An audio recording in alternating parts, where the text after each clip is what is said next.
Welcome to the next class guys. Previous class में हमने कौन कौन सा जो टॉपिक है वो कवर कर लिया था। लोड कर्व क्या है, कनेक्टेड लोड क्या होता है, एवरेज डिमांड क्या होता है, डिमांड फैक्टर क्या होता है और लोड फैक्टर क्या होता है। ये सारी चीज़ें हम अपने पहले लेक्चर में देख चुके हैं। तो इस दूसरे लेक्चर में हम स्टार्ट करने वाले हैं sixth point, that is plant utilization factor. Plant utilization factor.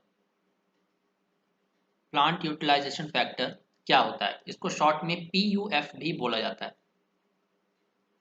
PUF हम लिखेंगे। तो प्लांट यूटिलाइजेशन फैक्टर किसका किसका रेशियो होता है? Maximum demand upon rated capacity.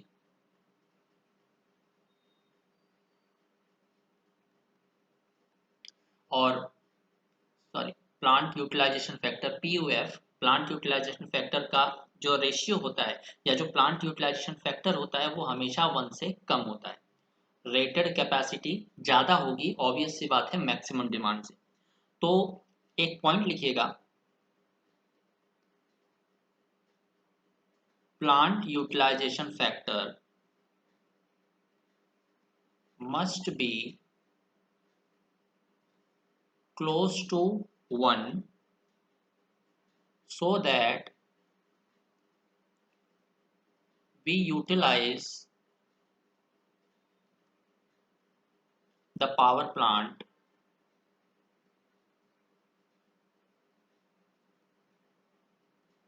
more efficiently।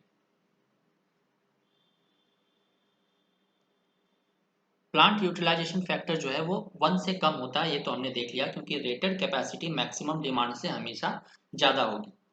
But plant utilization factor 1 के करीब होना चाहिए, 1 के करीब होना चाहिए, ताकि हम अपने प्लांट को प्रॉपरली और एफिशिएंटली यूटिलाइज कर पाएं। कैसे, मैं आपको एक एग्जांपल देके समझाता हूँ। मान लीजिए आपके पास एक प्लांट है जिसकी रेटेड कैपेसिटी है 300 मेगावाट की। ये इस प्लांट की रेटेड कैपेसिटी है। बट आपका जो लोड है वो मैक्सिमम कितने लोड की डिमांड करता है? 150 मेगावाट का। आपका जो लोड है पूरे दिन भर में ज़्यादा से ज़्यादा 150 मेगावाट लोड की डिमांड करता है।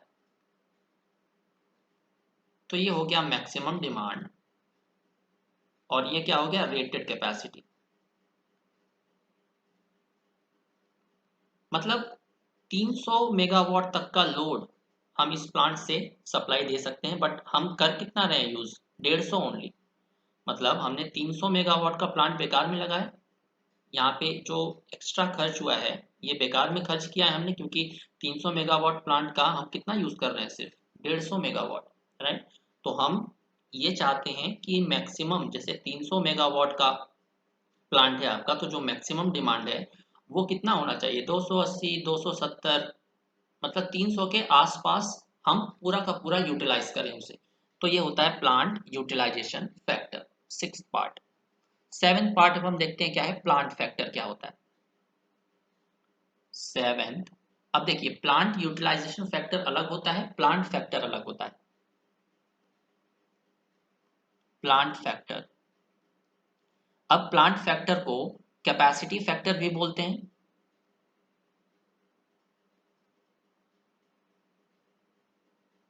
या इसे प्लांट कैपेसिटी फैक्टर भी बोला जाता है।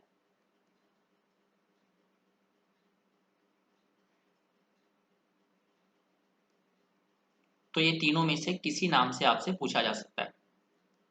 तो चलिए देखते हैं प्लांट कैपेसिटी फैक्टर होता क्या है। प्लांट यूटिलाइजेशन फैक्टर अलग होता है, जो हमने अभी देखा ऊपर, ये है प्लांट कैपेसिटी फैक्टर। तो हम इसको PF से रिप्रेजेंट करेंगे। Sorry, plant factor, plant factor हम इसको रिप्रेजेंट करेंगे PF से। तो प्लांट फैक्टर क्या होता है? Average demand upon rated capacity. Average demand upon rated capacity. अब मुझे बताइए, ऊपर जो प्लांट यूटिलाइजेशन फैक्टर था उसका रेशियो हमने क्या देखा था? Maximum demand upon rated capacity. और प्लांट फैक्टर का जो रेशियो है वो क्या है, average demand upon rated capacity. तो इस तरह से याद करिएगा। अब आप मुझे बताइए रेटेड कैपेसिटी ज़्यादा होगी या एवरेज डिमांड। तो ऑब्वियस सी बात है रेटेड कैपेसिटी हमेशा ज़्यादा होगी किसी भी पावर प्लांट की। तो इसका जो रेशियो है ये भी क्या होता है, लेस देन 1। एक चीज़ और देखिएगा यहाँ से, plant factor is equal to average demand upon rated capacity. ये हमने फॉर्मूला अभी देखा।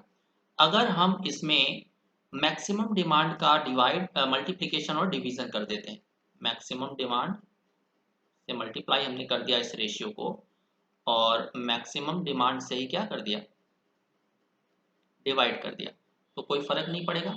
अब देखिए जो average demand upon maximum demand का रेशियो है,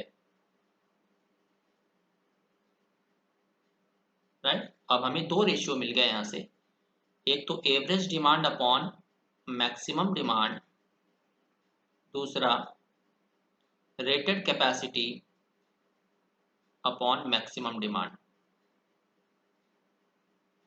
करेक्ट। तो average demand upon maximum demand क्या होता है, लोड फैक्टर।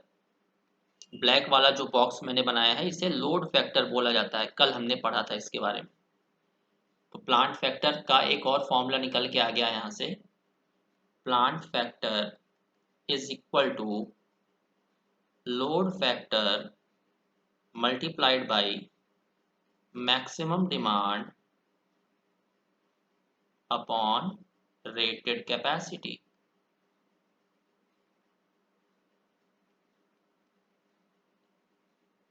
तो प्लांट फैक्टर का एक और फॉर्मूला है जो आपको याद रखना है, एक ये वाला, एक ऊपर वाला। अब प्लांट फैक्टर हमें बताता क्या है, प्लांट फैक्टर से हमें क्या पता चलता है, तो it give us idea about reserve capacity of plant. Plant के पास रिजर्व कैपेसिटी कितनी है, क्या है कि अचानक अगर लोड की डिमांड बढ़ जाती है तो जो रिजर्व कैपेसिटी है पावर प्लांट की वो काम में आती है, राइट। तो जो प्लांट फैक्टर है वो हमें रिजर्व कैपेसिटी के बारे में बताता है किसी भी प्लांट की। और प्लांट फैक्टर का एक और फॉर्मूला होता है एनर्जी जनरेटेड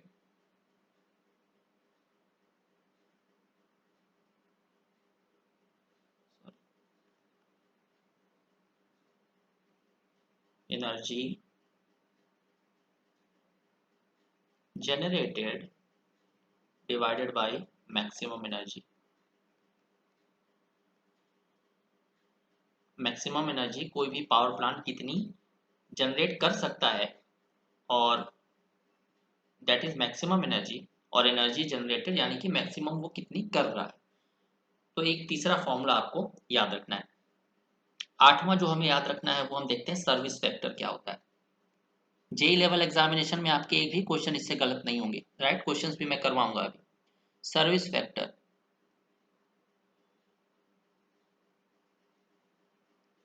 सर्विस फैक्टर जो होता है वो रेशियो होता है operating hours upon total hours का।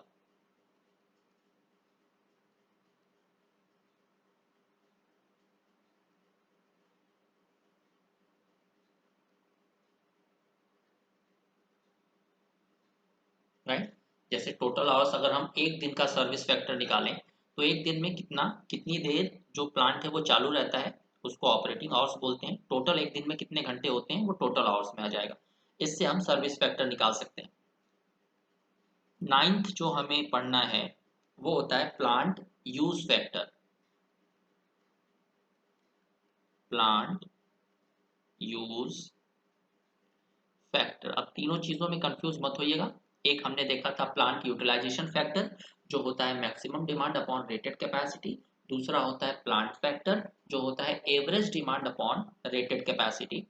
अब हम देखने जा रहे हैं plant use factor. Plant use factor का फॉर्मूला क्या होता है, energy generated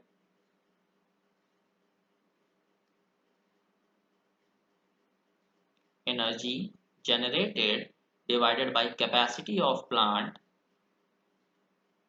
multiplied by number of operating hours, operating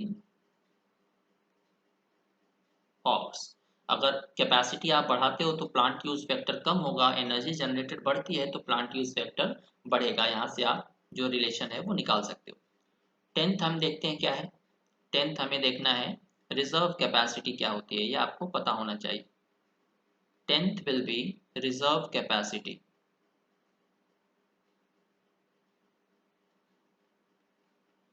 reserve capacity क्या होती है? तो रिजर्व कैपेसिटी होती है total capacity of plant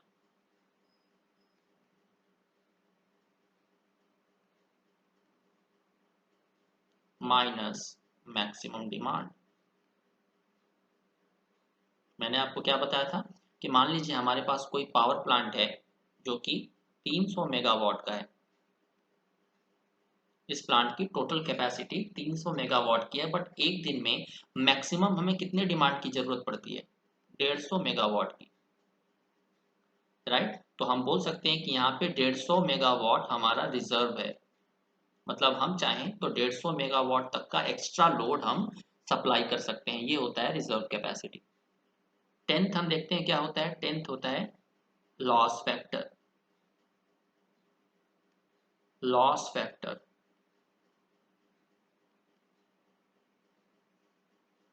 loss factor ratio होता है average loss upon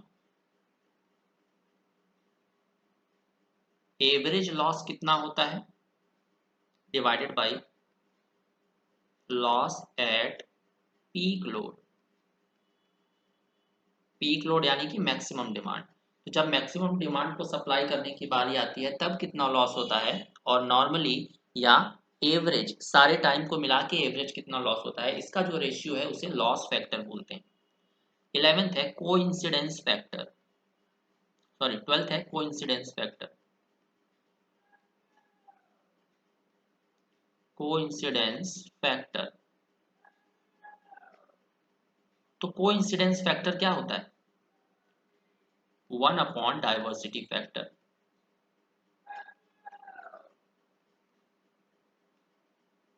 right. Diversity factor के बारे में हम अभी देखते हैं। तो जैसे डाइवर्सिटी फैक्टर आप समझ जाओगे, कोइंसिडेंट फैक्टर क्या होता है उसका जस्ट उल्टा। तो 13th नंबर हम देखते हैं diversity factor.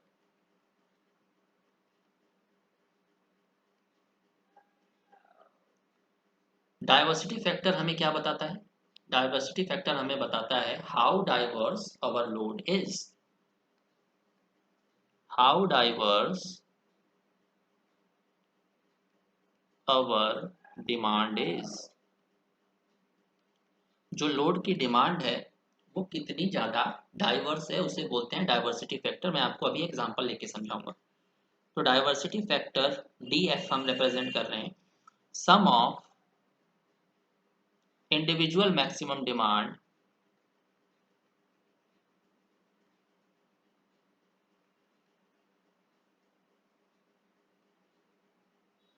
Upon maximum demand on power system.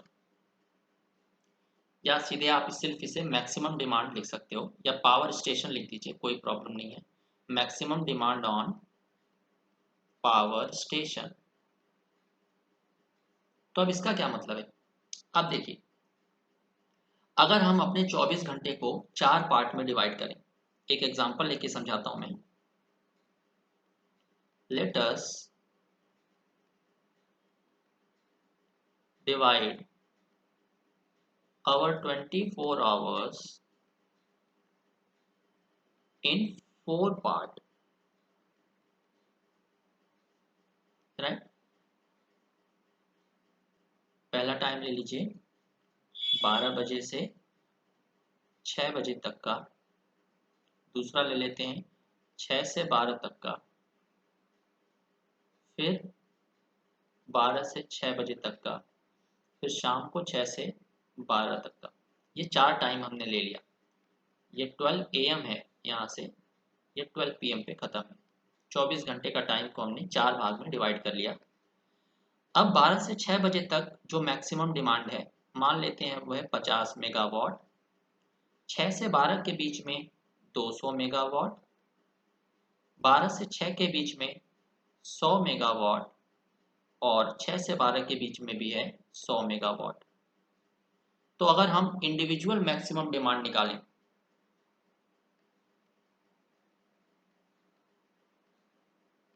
Individual maximum demand, तो हर टाइम पीरियड का अपना अलग मैक्सिमम डिमांड होगा।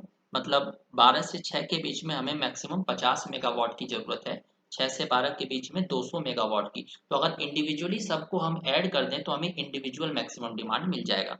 तो 50 प्लस 200 प्लस 100 प्लस 100, हमें ये मिल गया 2 3 4 5, 550। अब मैक्सिमम डिमांड यहाँ पे क्या हो जाएगी, ओवरऑल मैक्सिमम डिमांड, पूरे दिन का मैक्सिमम डिमांड। 50, 100, 100, 200, तो ये पूरे दिन का मैक्सिमम डिमांड है, पूरे दिन में सबसे ज़्यादा, तो ये हो जाएगा 200। तो यहाँ से हम डाइवर्सिटी फैक्टर निकाल सकते हैं, कितना, individual maximum demand 550 divided by पूरे दिन का मैक्सिमम डिमांड 200। तो ये हमें कितना मिल गया, 2.75। मतलब यहाँ से हमें ये तो पता चल गया कि जो डाइवर्सिटी फैक्टर है वो 1 से बड़ा होता है। तो अगर डाइवर्सिटी फैक्टर 1 से बड़ा है तो जो कोइंसिडेंस फैक्टर है, ऊपर हमने देखा था coincidence factor will be less than 1। सही है।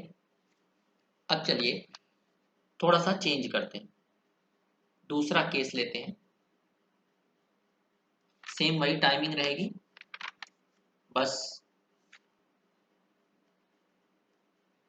12 से 6, रात को 12 से सुबह 6 बजे तक, सुबह 6 से दोपहर के 12 बजे तक, दोपहर 12 से शाम को 6 बजे तक, शाम को 6 बजे से रात को 12 बजे तक। तो इसको हम और यूनिफॉर्म करने की कोशिश करते हैं। तो मान लेते हैं कि जो टोटल मैक्सिमम डिमांड है वो तो पूरा दिन का तो सेम रहेगा, बस हमने क्या किया, लोड को बांट देना है। तो पहले 50 मेगावाट की ज़रूरत थी, अब हमने यहाँ पे 100 मेगावाट कर दिया, मतलब यहाँ से 50 ले लिया, तो यहाँ पे कितना बचा, 150 मेगावाट। इनको ऐसे ही रहने देते हैं, 100 मेगावाट, 100 मेगावाट। तो यहाँ से इंडिविजुअल मैक्सिमम डिमांड कितना हो जाएगा, क्या अलग अलग रहेगा या सेम रहेगा, सेम रहेगा। हमने सिर्फ लोड को डिस्ट्रीब्यूट कर दिया है, पहले यहाँ पे 200 था, अब 50 हमने यहाँ पे दे दिया। तो 150 प्लस 100 प्लस ये 100 रहेगा, तो हमें क्या मिल जाएगा, 450, 1 2 3 4, यहाँ पे आई थिंक 2 3 4, 450 होगा। यहाँ पे थोड़ा सा मॉडिफिकेशन कर लीजिएगा, ये 450 होगा, तो ये आ जाएगा 2.25। उससे कोई फर्क नहीं पड़ेगा, आपका जो कैलकुलेशन है, जो कोर कॉन्सेप्ट है वो सेम रहेगा। तो यहाँ पे डाइवर्सिटी फैक्टर 2.25 आया, ये 450। अब यहाँ पे ओवरऑल मैक्सिमम डिमांड कितना हो गया, 4 हमें मैक्सिमम डिमांड दिए गए हैं, 100 150 100 100, तो इसमें से सबसे ज़्यादा है 150, मतलब मैक्सिमम डिमांड आ गया 150। तो यहाँ से डाइवर्सिटी फैक्टर क्या हो जाएगा, individual maximum demand that is 450 divided by maximum overall maximum demand. तो 450 डिवाइडेड बाई 150 हमें मिल जाएगा 3। तो यहाँ पे डाइवर्सिटी फैक्टर आ रहा है 3। मतलब जब लोड के बीच में बहुत ज़्यादा वेरिएशन हो रहा था, सुबह 12 से 6 सिर्फ 50 मेगावाट की डिमांड थी, फिर 6 बजे से 12 बजे के बीच में अचानक से 4 गुना बढ़ गया डिमांड। तो राइट, तो हमारे स्टेशन के लिए भी अच्छा नहीं है ये, क्योंकि 50 मेगावाट से डायरेक्ट 200 मेगावाट बढ़ाना थोड़ा सा टिपिकल काम है। तो हमने क्या किया कि जो 50 मेगावाट का लोड 6 से 12 सुबह कंज्यूम हो रहा था उसको हमने ट्रांसफर कर दिया रात को 6 से 12, तो ये 100 हो गया। मतलब आप देख सकते हो अब यूनिफॉर्मिटी बढ़ बढ़ गई है लोड के कंजम्पशन की, 100 150 100 150, बहुत ज़्यादा यूनिफॉर्मिटी बढ़ गई है। तो यूनिफॉर्मिटी बढ़ी तो डाइवर्सिटी फैक्टर भी इंक्रीज हो गया। तो यहाँ से हम क्या बोल सकते हैं, डाइवर्सिटी फैक्टर जितना ज़्यादा हो उतना ज़्यादा अच्छा है। तो diversity factor must be as high as possible maximum demand reduces which will reduce the installed capacity. कैसे, मैं आपको समझाता हूँ। जैसे यहाँ पे जो दोपहर को या सुबह का एग्जांपल ले लीजिए, सुबह के 12 बजे यहाँ पे तो ओवरऑल मैक्सिमम डिमांड दिन की कितनी थी केस वन में, मुझे बताइए 200 मेगावाट। मतलब आपको किसी एक समय में 200 मेगावाट के जनरेटर की जरूरत पड़ेगी इसको लोड को सप्लाई देने के लिए। बट दूसरे केस में जब हमने लोड को यूनिफॉर्मली डिस्ट्रीब्यूट कर दिया, तब हमारे पास मैक्सिमम डिमांड कितनी आ रही है, 150 मेगावाट। तो हमें 150 मेगावाट के जनरेटर की जरूरत है, जबकि लोड दोनों में सेम है, 450 यहाँ भी है, 450 यहाँ भी है। बट यहाँ पे हमें कम रेटिंग के जनरेटर की जरूरत पड़ रही है, तो यहाँ पे हमें एक एडवांटेज मिल रहा है। इसीलिए डाइवर्सिटी फैक्टर जितना ज़्यादा हो उतना अच्छा है, और डाइवर्सिटी फैक्टर एक से ज़्यादा होता है, कोइंसिडेंस फैक्टर एक से कम होता है। तो ये लेक्चर देखिएगा, इसके बाद हम क्वेश्चंस की प्रैक्टिस करेंगे। Right, so thank you very much.